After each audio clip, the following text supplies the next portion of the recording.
Hey guys, welcome back to my YouTube channel. It's Kaperfield Gaming here. So I'm back for another video, pero this time mag-unbox naman tayo, no? Item na para sa akin is very useful. So gusto kong i-share sa inyo. Yung itong nasa gitna guys, binuksan ko na, no? Tatlo yung in-order ko. Nabili ko to guys for around 306 pesos. So disclaimer lang, pwedeng sa araw na pinapanood nyo itong video to, nagbago yung presyo. At pwede ring bumaba, pwede ring tumaas, at pwede ring ma-sold out.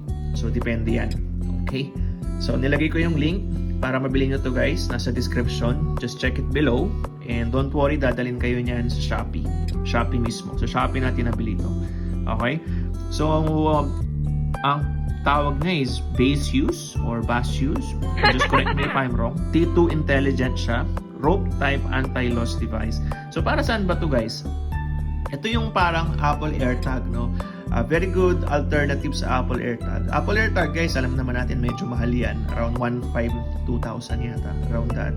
Ito guys, napakamura. So again, 306 pesos lang.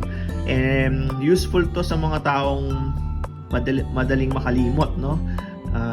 So ilagay nyo to sa puso ng partner nyo. Joke lang. Ilagay nyo to guys sa mga items na madalas nyo makalimutan. Yung mga napaka-importante like yung ID mo sa work, ID mo sa school, di ba? Yung pwedeng ilagay mo to sa cellphone mo, pwedeng ilagay mo to sa Susi guys, Susi ng kotse, Susi ng motor, Susi ng bahay, at pwede mo rin itong ilagay sa loob ng wallet mo. Okay?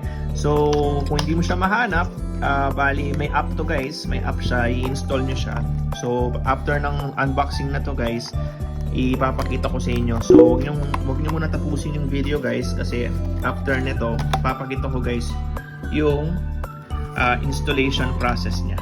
Okay, so bubuksan lang natin to. Okay, so yan nga guys, na-open na natin, no? So ito yung laman niya sa loob. So yung device, yung item, yung T2 anti-loss device, ito siya. Napakanipis lang yan guys, parang memory card. May kasamang tali, no? Siyempre may kasamang manual and sticker. And I think this is a warranty card. Okay, so yan yung laman ng Baseus. Okay, so nabili natin to again and again sa halagang 306 pesos lang.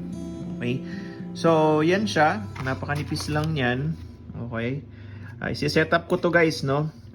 So kailangan nyo i-download yung app, nasa Google Store yan and Apple Store. So search nyo lang tong si Baseus and lalabas na yung app, no?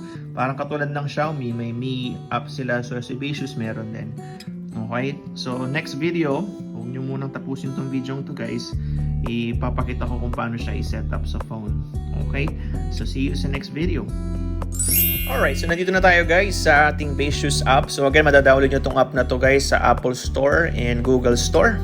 Okay, so makikita nyo guys, may nakalagay na dito, Stonic Susi.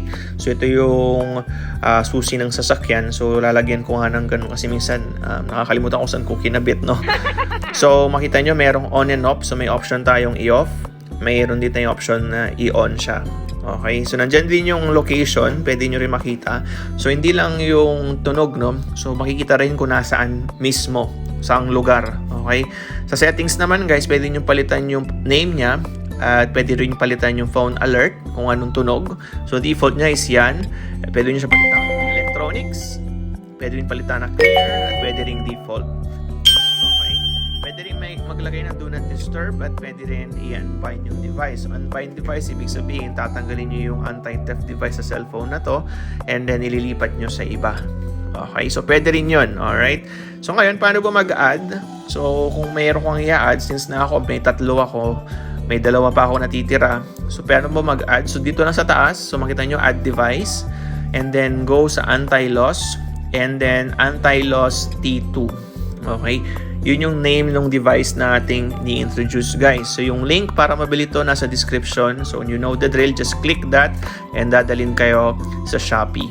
Okay, so ito yung instructions. So press and hold for 3 seconds until you hear a beep. May tutunog ang beep. And then place the device close to your phone and then next, and then that's it. So ganun lang guys, lalabas naman dito yung device mismo.